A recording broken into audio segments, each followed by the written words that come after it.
All right, hello everyone. I wanted to make a video to go with this chapter 11 material on organizational communication. It's really been my feeling over time that this chapter doesn't get enough attention because a lot of people just see it as boring and dull, but I really do believe that the content is extremely important because, simply put, if you cannot communicate well with your employees or with your employer or within your organization, this can affect job satisfaction or dissatisfaction. It can affect uh, tardiness, absenteeism, productivity. It can have a lot of effects on a lot of things. So, to me, it is very important. So, let's get started. There are different types of organization that we're going to talk about here. Basically, we're going to go through each. We're first going to begin talking about what is called upward communication, where information flows from the bottom up. And then we're going to talk about what is called downward information, where information flows from the top downward. And by bottom up, I mean from employees to their supervisor, their employer, downward from the employer, from the supervisors, from the leaders to the employees. Okay. And then we're going to talk about informal communication, that which is not structured, but still very influential in a given business. So let's start with that first one. In terms of upward communication, what we're talking about here is communication, like I said, upward from subordinates to superiors. That's how your book puts it. I simply call it from employees to employers, okay? And this is very, very important. The line of communication is extremely important because if it's not, it can be a definite problem here. In fact, job satisfaction is directly correlated to levels of organizational communication. The better your communication amongst employees and employers within a company, the more satisfied people tend to be. All right. Now, ideally, companies a lot of times like to claim they have what is called an open door policy. The open door policy means that the top management, the boss, the CEO, he or she turns around and has an open door that anybody, any employee whatsoever can come in and talk to the boss. Is a great idea in general, but a lot of people I've talked to over the years say it doesn't necessarily work that well. It's not that accurate. And some people go see the president or the CEO and they feel like they're shuffled right back out the door.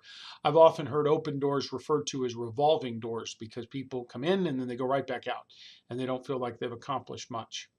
Probably what is and it's not practical either for an entire organization of possibly 10 or 100 or even more employees to all go to one individual. So it's not even practical in that regard. The better approach is what is known as a serial communication. A serial communication basically occurs where one employee tells their supervisor of a concern or issue or communicates something. That supervisor sends it to their supervisor, who sends it up the chain, and so on.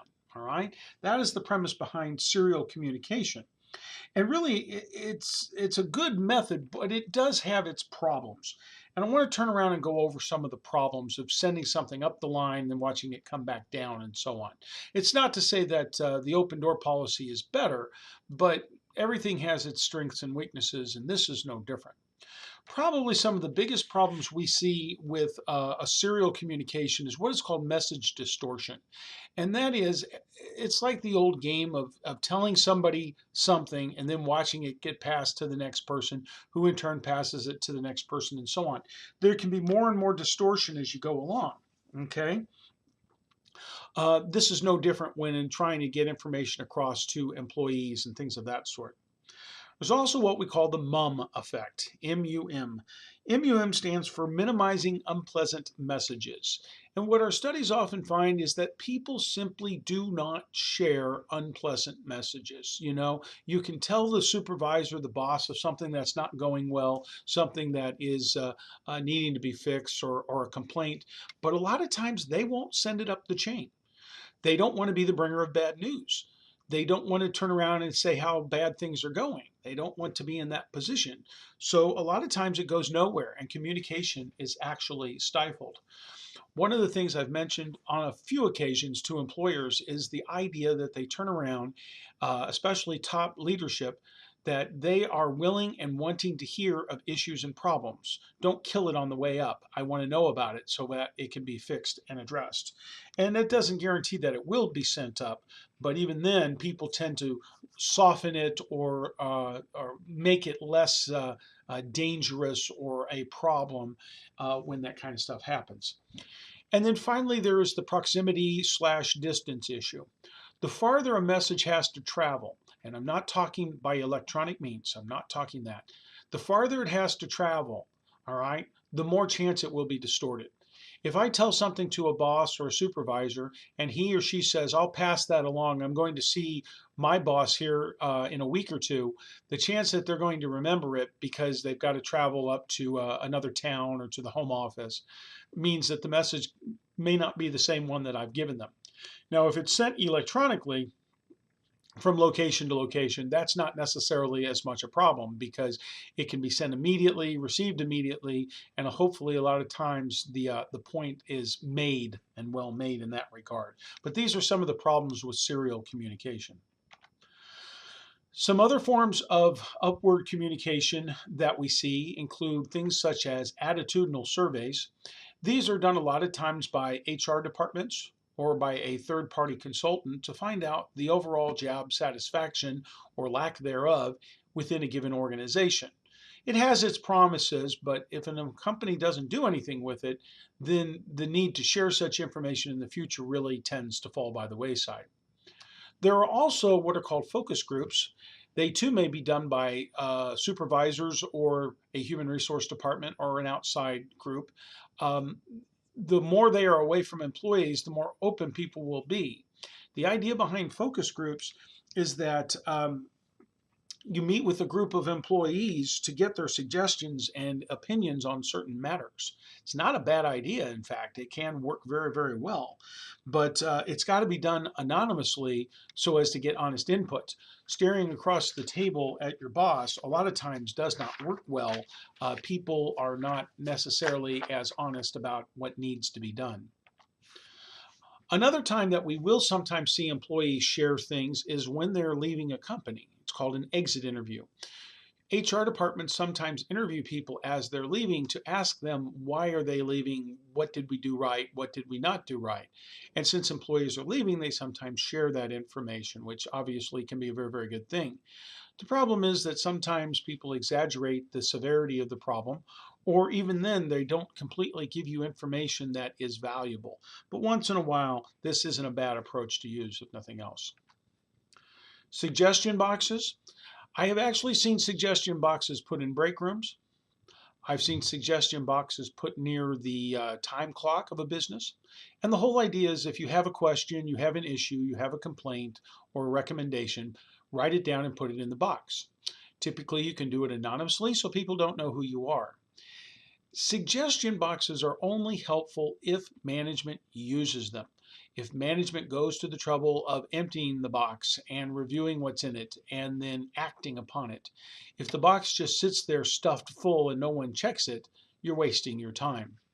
I know of one particular organization that would actually check the suggestion box every Friday, and usually by the following Tuesday, posted in the break room were those questions and possible answers of what was suggested, if we're going to incorporate it or not, and why not. It worked very well. In fact, some people made stupid remarks in the suggestion box, and it was sort of made clear that if you're going to just make smart aleck remarks that aren't pertinent, then we're not going to have it. And it really put that away. That wasn't a problem, because trust me, some of them were really, really ridiculous. Some companies will turn around and have what is called a brown bag lunch. A brown bag lunch is an opportunity for employees to get together with management or high-level management, bring your own lunch, and let's talk about issues.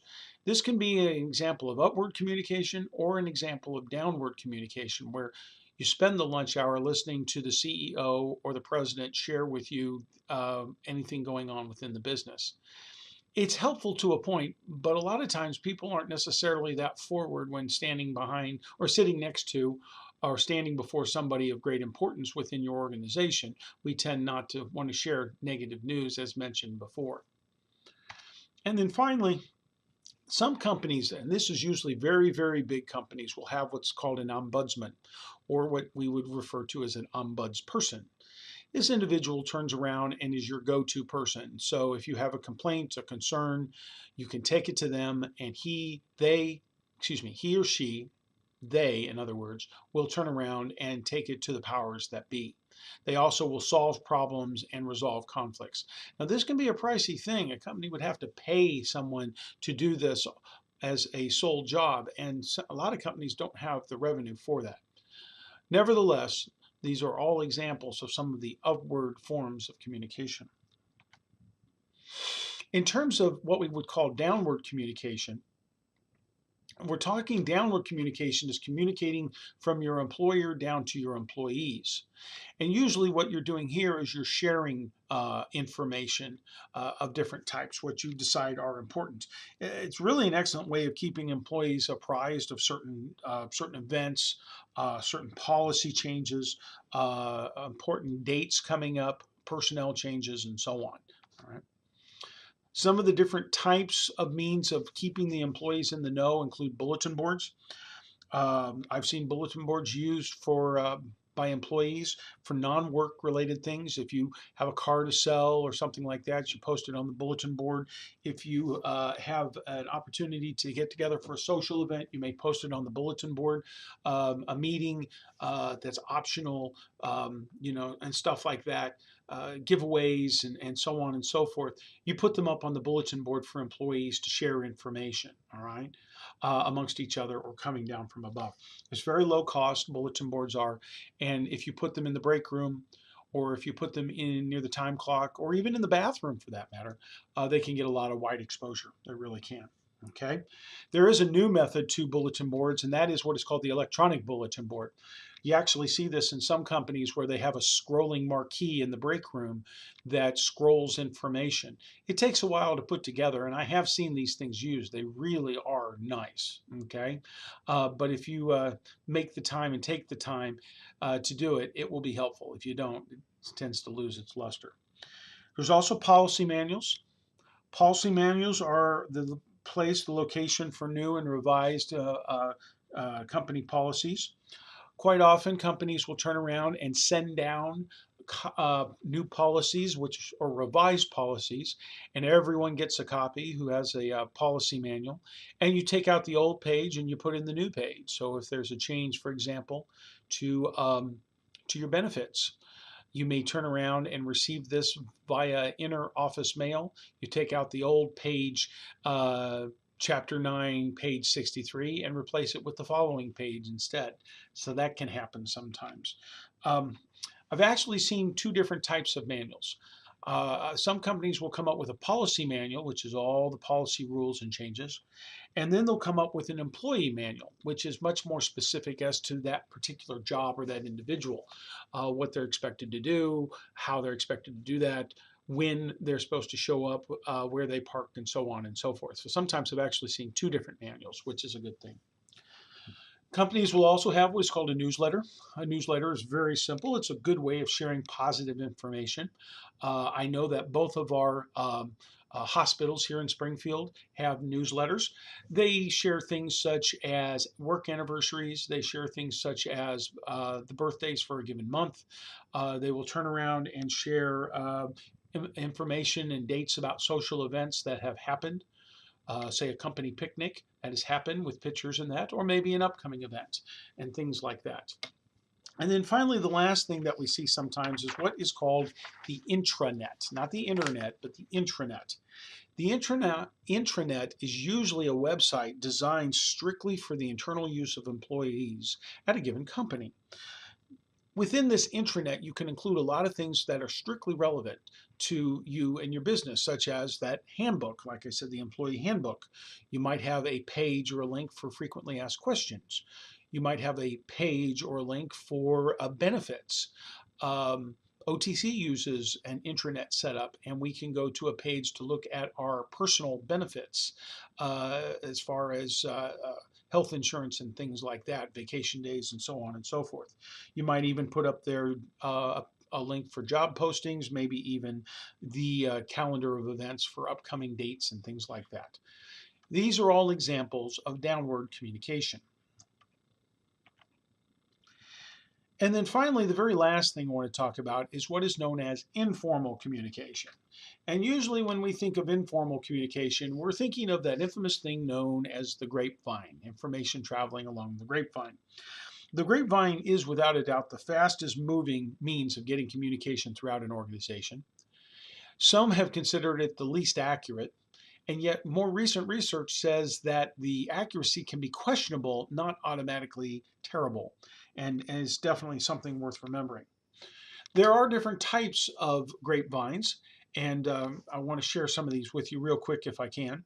There is what is called a single strand, where basically one employee, say employee A, turns around. Adams tells another employee, employee B, who tells Baker, who tells Carson, who tells Daniels, and so on and so forth. Everything is very linear with the single strand, and so information does not spread very quickly through this approach. Sometimes when people don't trust individuals, maybe they're limited in who they trust, they will use this particular approach.